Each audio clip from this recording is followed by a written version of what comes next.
Chapter 2 The Last. With a graceful fluidity, the deformed glided through the ancient forest, her lithe figure weaving through the labyrinth of branches beneath the lush canopy. Each swing evoked a captivating dance amidst the leafy embrace, an ethereal ballet orchestrated within that hidden realm.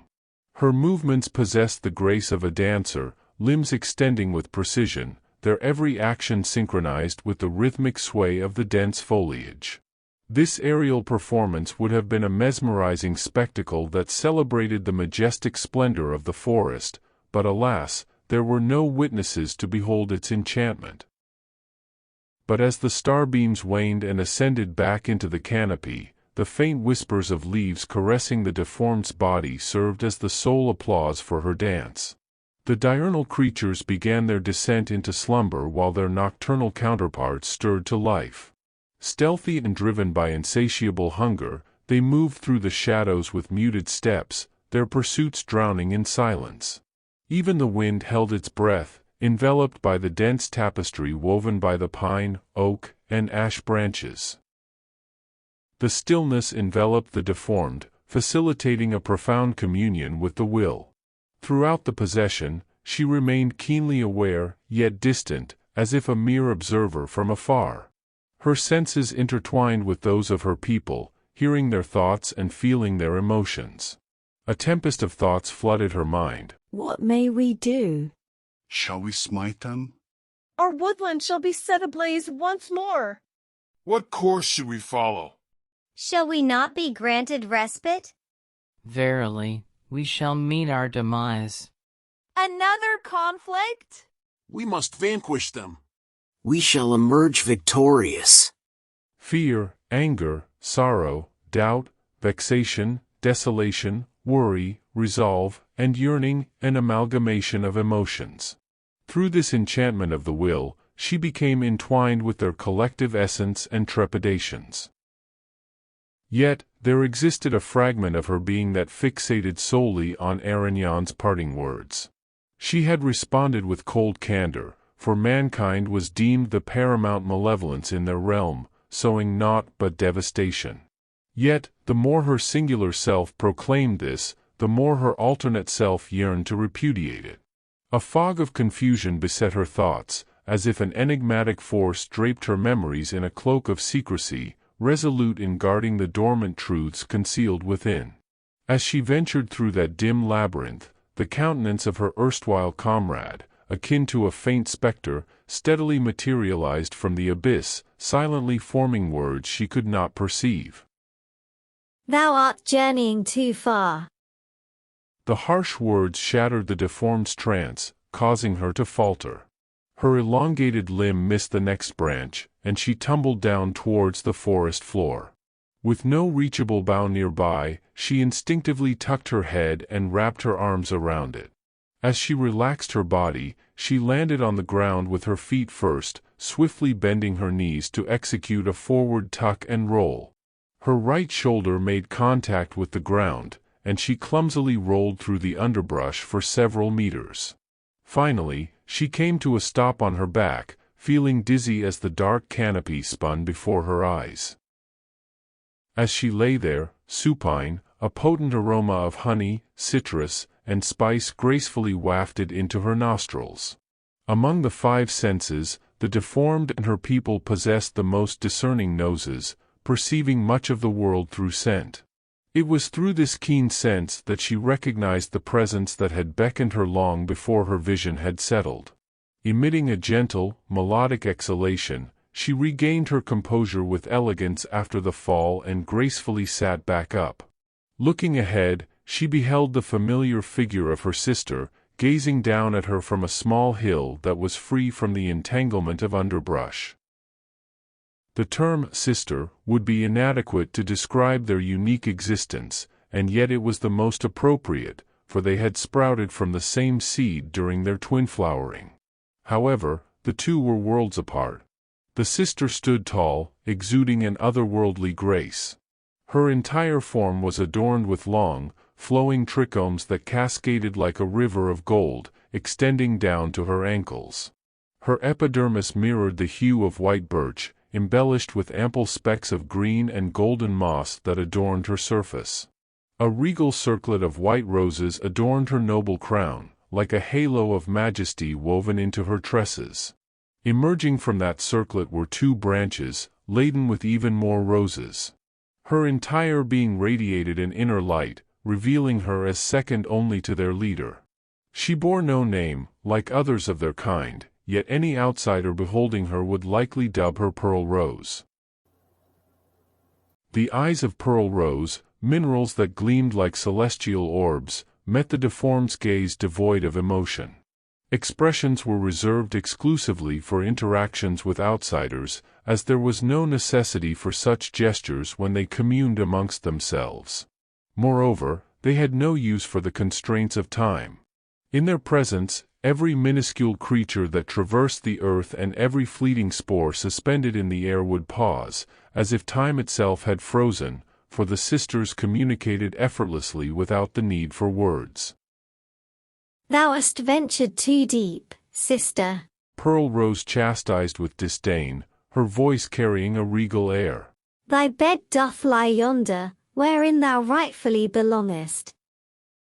The deformed had no need to glance around, for as her eyes rested upon Pearl Rose and the world beyond, she also glimpsed herself and what lay behind through the eyes of her sister. I do beg thy pardon, dearest sister. Mine mind was ensnared in contemplation. Amidst their people, privacy was an elusive concept, for thoughts were perpetually interwoven through the will. The deformed's reflections on the parting words of the elven lord stood in stark contrast to the prevailing concern over an imminent conflict. While the majority remained preoccupied, deliberately disregarding her as was their custom, a few discerning individuals took note of her contemplation, their disapproval evident. Pearl Rose was among their kind, her irritation palpable. As ever. Her annoyance rang clear. I had hoped that thy newfound role would bind thy attention to the prosperity of our folk, and yet thine thoughts doth wander like a wayward sapling. Why dost thou still linger on matters that the Willeth deemed inconsequential? The deformed withdrew into the recesses of her thoughts, seeking solace from her sister's wrath. Is it verily a sin to hold dear the memories of what I once did know? When they bring naught but wonderment? Pearl Rose's curt retort jolted her sister back from the depths of her musings. Fixate on the blessings the Willeth bestowed upon thine unworthy self and cast aside all else. Only then canst thou truly serve our folk, and mayhap, this time, thou shalt not fail the saplings as thou did a decade past. The deformed felt a pang of remorse at the harsh reminder. I shall strive to better myself. I shall not falter again. Thou must strive with greater ardor. The Sizemara draws nigh, its foreboding celestial herald ready to descend upon us without delay. Pearl Rose eased her mental assault on her sister. The males hath already crafted the burrows, sturdy and profound. Ere long, it shall be our turn to wield our might, preserving the precious lives of our saplings. Their value transcends all, whilst thine, a mere vestige of a herbal fossil, belongeth to bygone eras. Allow not cowardice to stain thy spirit once more. I am no craven. The deformed mustered a feeble attempt to refute her sister, only to be swiftly silenced by the unanimous voice of the will, her people. In a symphony of accusatory voices, their words harmonized into a tempestuous chorus of condemnation. Thou didst forsaken thine own pith and sap. Coward! Thou didst flee when they had greatest need of thee. Shameful! The duty of a caretaker hath been forsaken. Despicable! Thou didst abandon them to face death alone. Unforgivable! They placed their trust in thee, and thou didst betray them.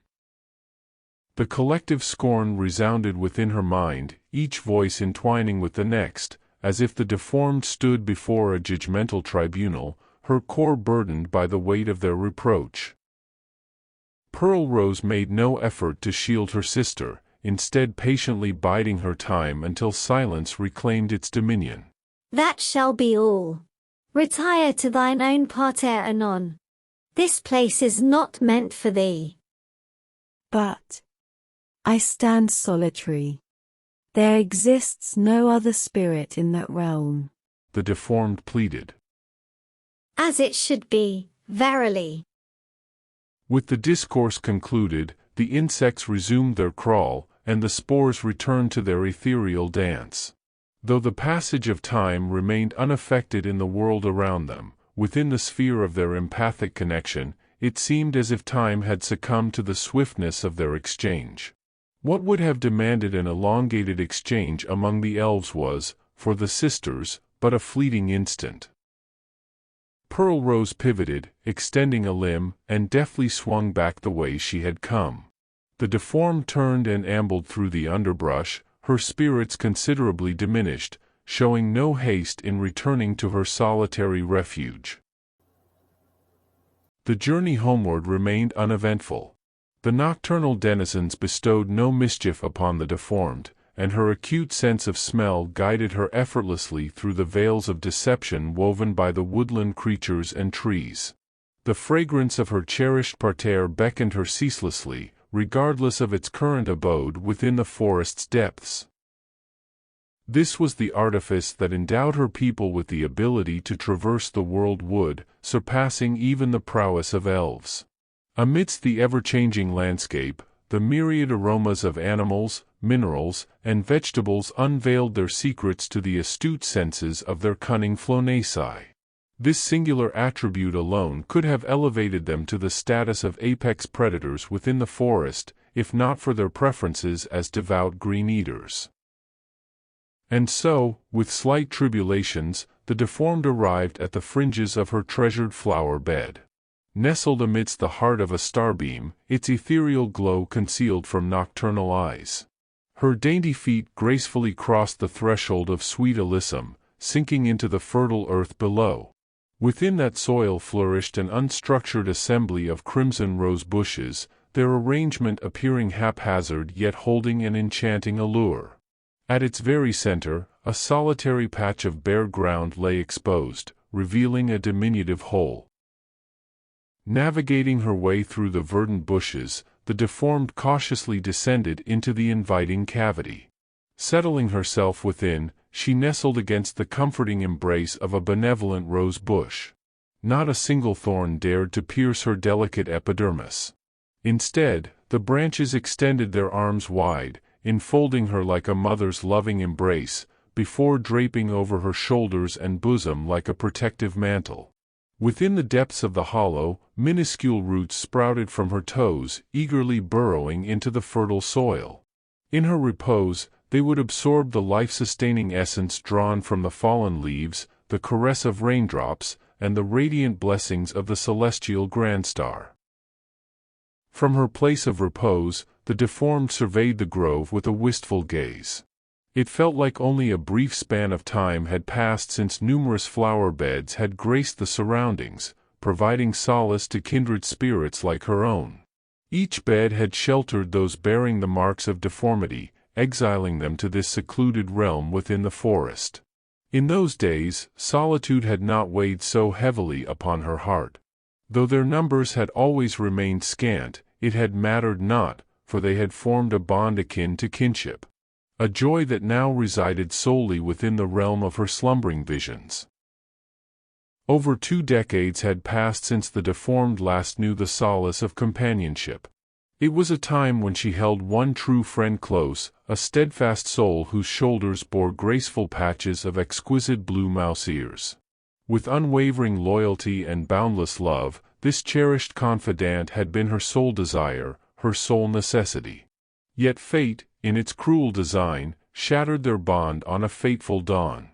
As the deformed stirred awake, her friend's presence remained absent, forever lost to the realm of shadows. Now naught remained of her beloved companion but a desolate patch of barren soil, a poignant void within the deserted grove. The deformed's gaze meandered across the grove, her eyes slowly embracing the sight of other desolate patches or those now consumed by a riotous tapestry of wildflowers. With hexagonal pupils that held an otherworldly allure, her attention drifted, fixating on the distant horizon where the slumbering colony nestled.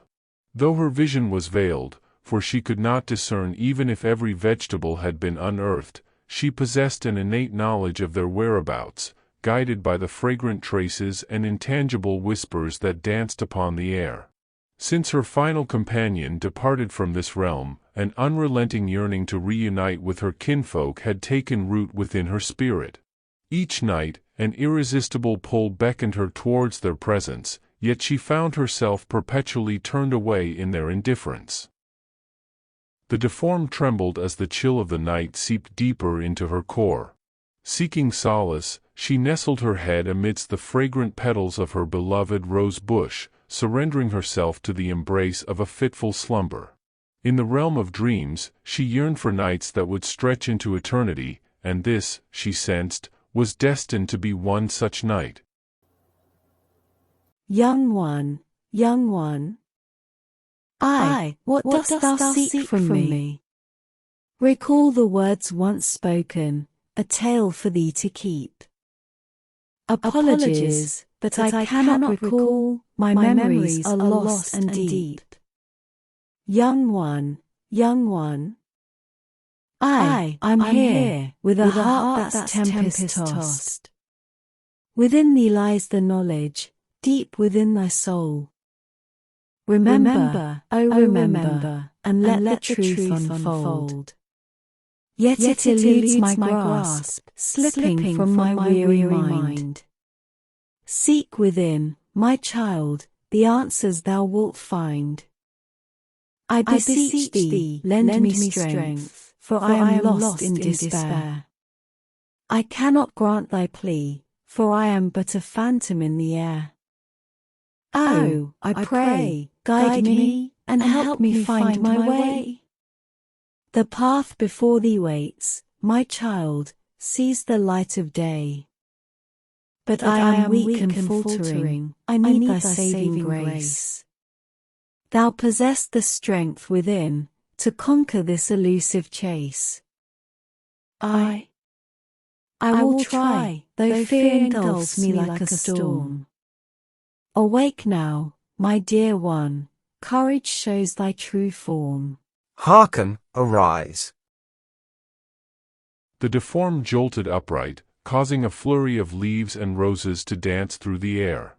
A sharp pang of pain coursed through her as thorns grazed her delicate cheeks. The radiant beams of the grand star pierced through the hole in the canopy, searing her eyes with their brilliance.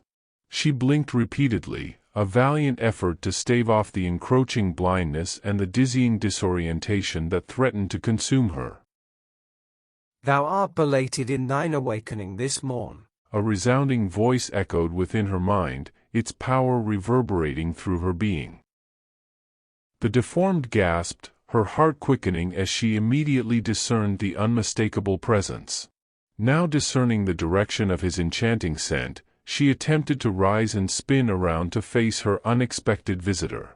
Alas, her feet remained ensnared within the confines of her feeding hole, causing her to stumble and tumble back onto her backside. A warm flush of embarrassment painted her cheeks a delicate shade of bronze as she gazed up at the unannounced but undeniably handsome intruder. He stood as the alpha, the pinnacle of strength among their colony, a warrior unmatched. His sinews coiled beneath his epidermis, resembling the gnarled roots of a mighty oak, while his complexion bore a silvered hue tinged with hints of green. His countenance, sculpted akin to that of an elven lord, was a trait befitting of the males, framed by a cascading mane of white trichomes adorned with a regal pair of ivory antlers. Yet, his most captivating feature lay within his citron gaze, amber orbs pulsating with an indomitable power. If bestowed a name, none other than Silverbark would befit him. In his presence, not a single blossom within her people failed to tremble. The deformed was no exception. Gare, Good morrow, I do humbly beseech thy pardon. My night hath been tormented with unrest.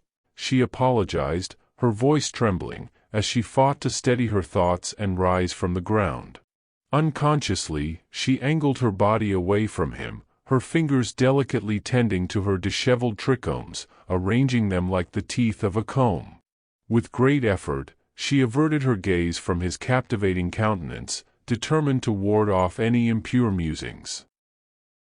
The morn hath waned, Silver Bark declared, devoid of mirth, and the grand star doth cast its light through the gaps in the verdant canopy, marking the passing of half the day. Yet thou art remiss in tending to thy saplings. We made efforts to rouse thee from afar, but the realm of dreams lies beyond the will's reach. Though his countenance remained unchanged, his vexation was palpable. I was entrusted with the task of gathering our brethren and fulfilling the covenant with the Aranatsuhi, thus I set forth early to commence. Being nearest, I was therefore commanded to awaken thee. Now, thy failure shall cause delay in our tasks and render me tardy. The deformed, acting on instinct, lowered herself in a humble bow before him. I do humbly beseech thy pardon for my unwitting delay. I shall hasten forthwith. Silver Bark's perplexity became palpable. Wherefore dost thou bow before me? I am but as thee, one among our folk, not an Aranatsuhi. I discern thy shame plainly, without the need for, nay, dismiss that thought. Thou art unalterable. The deformed blushed anew, feeling akin to a hapless fool. Though unintentional, the superfluous employment of bodily gestures resembled the stumble of a simpleton in the eyes of her kin. Abandoning her grooming, she turned and invoked the primal magic, endeavoring to lengthen her limb. Hold, Silver Bark commanded. The deformed abruptly halted her steps, yet refrained from meeting his gaze.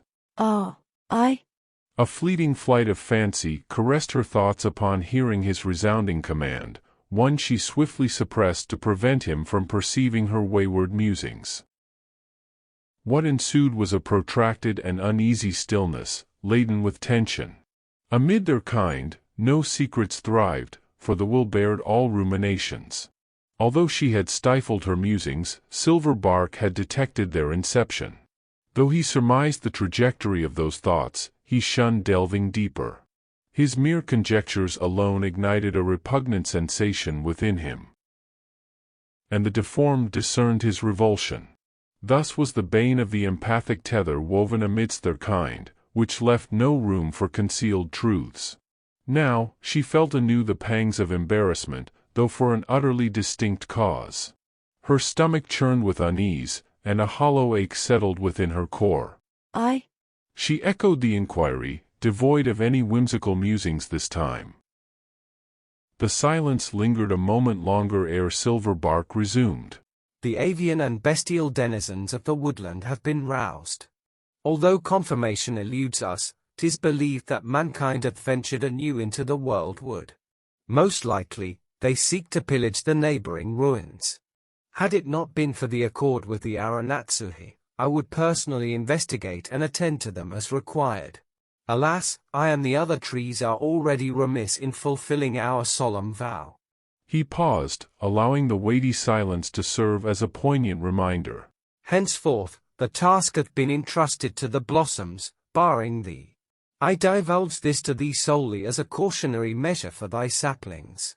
Whate'er thy lessons may be on this day, venture not nigh those ruins until 'tis commanded otherwise. I do comprehend and shall comply. The deformed's response was terse. The unease gnawing at her gut intensified, and an ardent desire to create a modicum of space between them consumed her. Might I now take my leave? Thou mayest. The deformed swiftly ascended from the earth and glided towards the bower where her saplings awaited. Amidst her kin, secrecy held no dominion. The whispers of her tainted musings had already permeated the gathering of blossoms, who jeered at her yearning for an unattainable desire. Glimmering tears of citron anguish, akin to glistening copal resin, cascaded down her wounded countenance, tracing the trail of fractured vulnerability. Silver Bark beheld the receding figure of the deformed, his gaze unyielding. He bore witness to her anguish, yet remorse eluded him. 'Twas not his burden to cherish that which could never be cherished, that which should never be cherished. The endurance of their kind hinged upon every successive generation surpassing the last in strength and fortitude. Thus, the deformed amongst their people had gradually faded into obscurity. They were feeble, and nature exacted retribution for such frailty. No might surpassed the indomitable laws of nature. Silver Bark turned his gaze toward the first cardinal, his countenance resolute. Infusing his being with the ancient essence of primal magic, he commenced a metamorphosis. His towering form expanded, his stature transcending the mortal realm. From 2 meters, he extended to 3, then 4, his ascension unabated. He ceased not until he attained a colossal height of 20 meters, dwarfed by the towering arboreal sentinels of the woodland yet decuple his erstwhile size.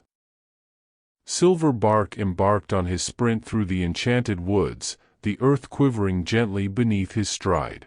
Creatures scattered, their calls of alarm intermingling with the shrill cries of birds as they hastened to evade his colossal presence. Despite his immense proportions, he surged forth with nimbleness, adroitly maneuvering amidst the ancient sentinels. Should he encounter a passage too narrow to traverse, he would diminish to his customary stature, slipping through the constricted space before resuming his towering form of 20 meters. His seamless transitions between sizes bore no ill consequence, empowering him to surge ahead with unwavering celerity. Abruptly, Silver Bark found himself in the company of others. As he raced past a towering oak, it abruptly set forth in pursuit, revealing its true nature, a fellow male of their kind, having attained a comparable magnitude. Perched upon his shoulders were 5 additional males, their forms remaining unchanged. In swift succession, another colossal figure materialized at Silver Bark's flank, joining him in his sprint, while yet another emerged from behind, each bearing the weight of 5 more males upon their broad shoulders. Up ahead, in a sunlit clearing, stood the 5th and final giant, awaiting their arrival, burdened by 10 males upon his mighty frame. Upon Silver Bark's passing, 5 of the males sprang from the back of the waiting giant, adroitly clinging to Silver Bark's colossal form. Now, a formidable assembly of the pledged 30, the quintet of giants anchored their mighty frames into the soil, commencing a thunderous sprint through the enchanted woodland. The reverberation of their colossal footfalls echoed akin to an untamed stampede. The arboreal sentinels, though not laid to waste beneath their strides, posed no obstacle to their advance. With the deftness of seasoned jongler, the males gracefully vaulted, tumbled, and somersaulted, executing acrobatic feats to navigate the labyrinthine obstacles of underbrush, branches, and verdant foliage.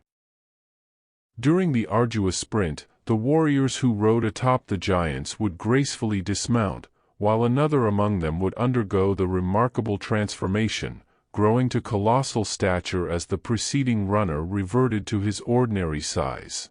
Those who remained unchanged would then deftly ascend the shoulders of the newly formed giant. In this seamless rotation, they shared the burden of carrying one another, ensuring that none would succumb to exhaustion from the relentless pace. In this synchronized manner, they propelled themselves further into the heartland, steadfastly veering towards the first cardinal and the sacred Gerunan Emirato. Unlike the elven lord, their course would lead them merely through the outskirts of the enigmatic